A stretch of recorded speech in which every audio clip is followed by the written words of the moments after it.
But the machine I'm going to talk to you about is what I call the greatest machine that never was. It was a machine that was never built, and yet it will be built. It was a machine that was designed long before anyone thought about computers. If you know anything about the history of computers, you will know that in the 30s and the 40s, simple computers were created that started the computer revolution we have today. You would be correct, except for you'd have the wrong century.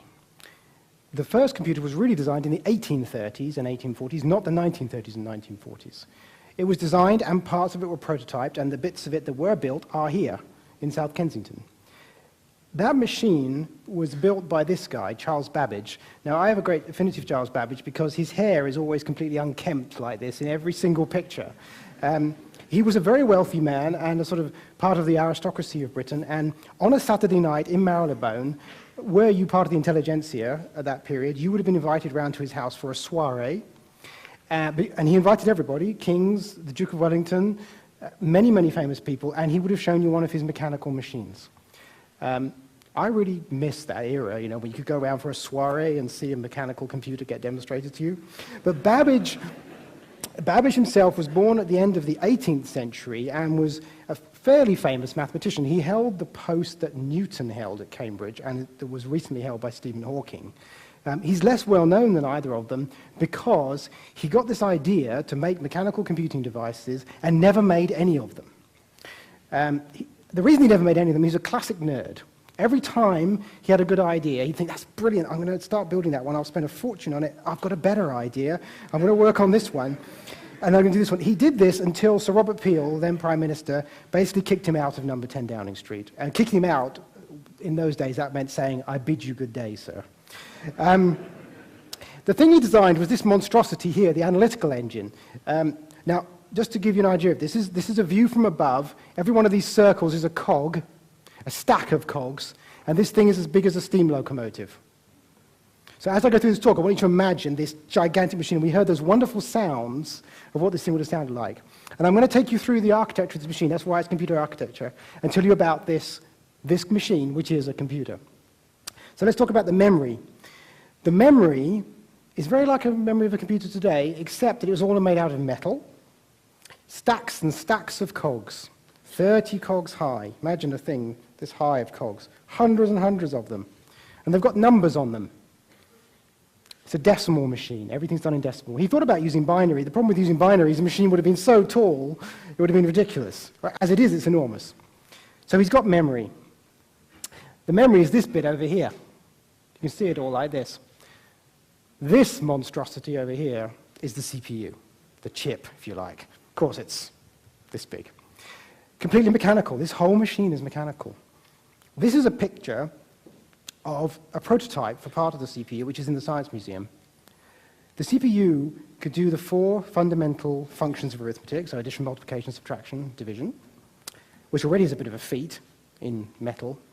But it could also do something that a computer does and a calculator doesn't. This machine could look at its own internal memory and make a decision. It could do the if-then for basic programmers.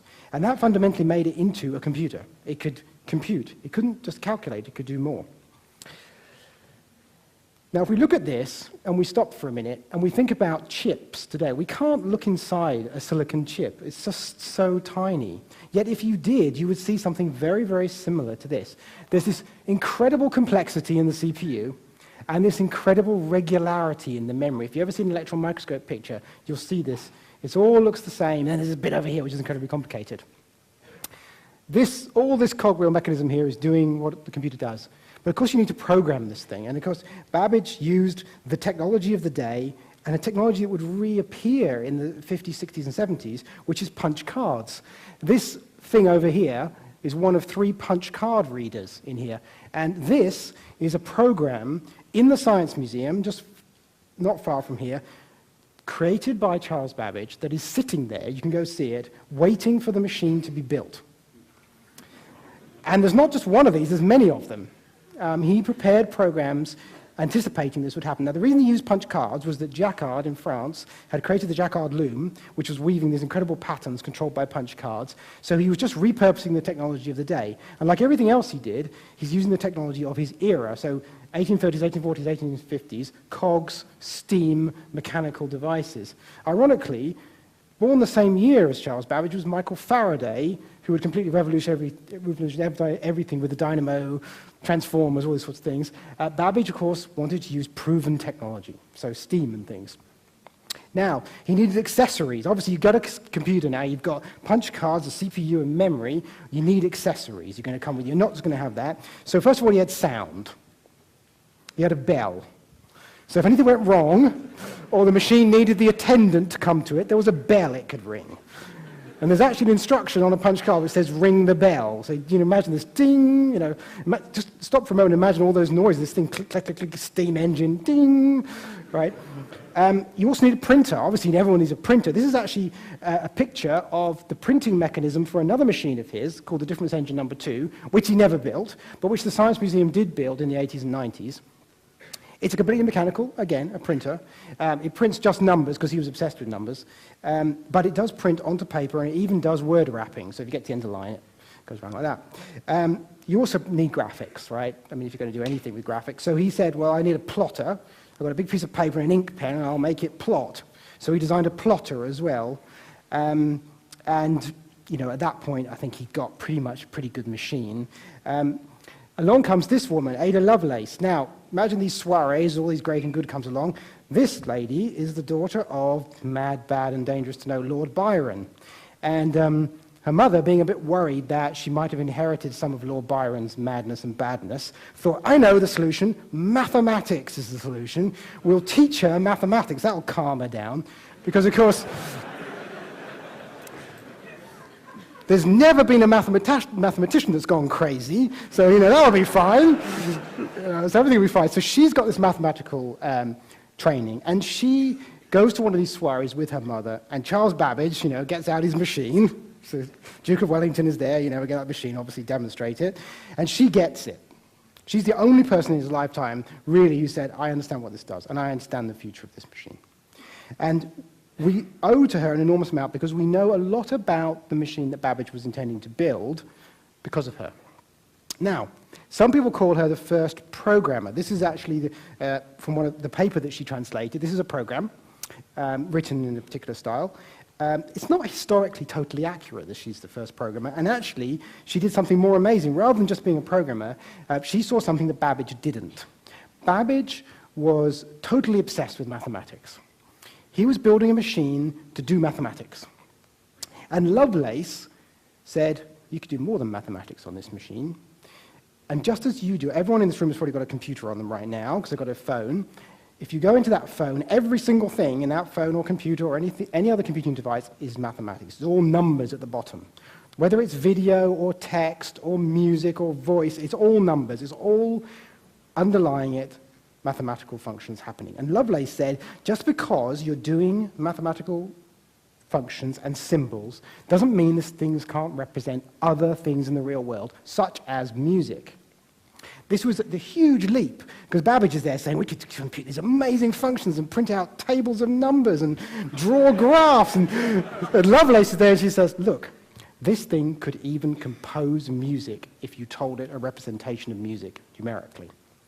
So this is what I call Lovelace's leap. When you say she's a programmer, she did do some, but the real thing is to have said the future is going to be much, much more than this. Now, 100 years later, this guy comes along, Alan Turing, and in 1936, and invents the computer all over again. Now, of course, Babbage's machine was entirely mechanical. Turing's machine was entirely theoretical. Both of these guys were coming from a mathematical perspective, but Turing told us something very important. He just laid down the mathematical foundations for computer science and said, it doesn't matter how you make a computer. It doesn't matter if your computer is mechanical, like Babbage's was, or electronic, like computers are today, or perhaps in the future, cells, or again, mechanical again, once we get into nanotechnology. We could go back to Babbage's machine and just make it tiny. All those things are computers. There is a computing essence. This is called the Church-Turing thesis. And so suddenly, you get this link where you say, this thing Babbage had built really was a computer. In fact, it was capable of doing everything we do today with computers, only really slowly. To give you an idea of how slowly, it had about 1K of memory. It used punch cards, which were being fed in. and it ran about 10,000 times slower than the first ZX81. It did have a RAM pack. You could add on a lot of extra memory if you wanted to. So, where does that bring us today? So there are plans. Over in Swindon, the Science Museum archive, there are hundreds of plans and thousands of pages of notes written by Charles Babbage about this analytical engine. One of those is a set of plans that we call Plan 28, and that is also the name of a charity that I started with Doran Swade, who was the curator of computing at the Science Museum and also the person who drove the project to build the difference engine. And our plan is to build it. Here in South Kensington, we will build the analytical engine. The project has a number of parts to it. One was the scanning of Babbage's archive. That's been done. The second is now the study of all of those plans to determine what to build. The third part is a computer simulation of that machine. And the last part is to physically build it at the Science Museum. When it's built, you'll finally be able to understand how a computer works, because rather than having a tiny chip in front of you, you've got to look at this humongous thing and say, I see the memory operating, I see the CPU operating, I hear it operating, I probably smell it operating. But in between that, we're going to do a simulation. Babbage himself wrote that he said, as soon as the analytical engine exists, it will surely guide the future course of science. Of course, he never built it, because he was always fiddling with new plans. But when it did get built, of course, in the 1940s, everything changed. And I'll just give you a little taste of what it looks like in motion with a video which shows just one part of the CPU mechanism working. So this is just 3 sets of cogs, and it's going to add. This is the adding mechanism in action. So you imagine this gigantic machine. So give me 5 years. Before the 2030s happen, we'll have it. Thank you very much.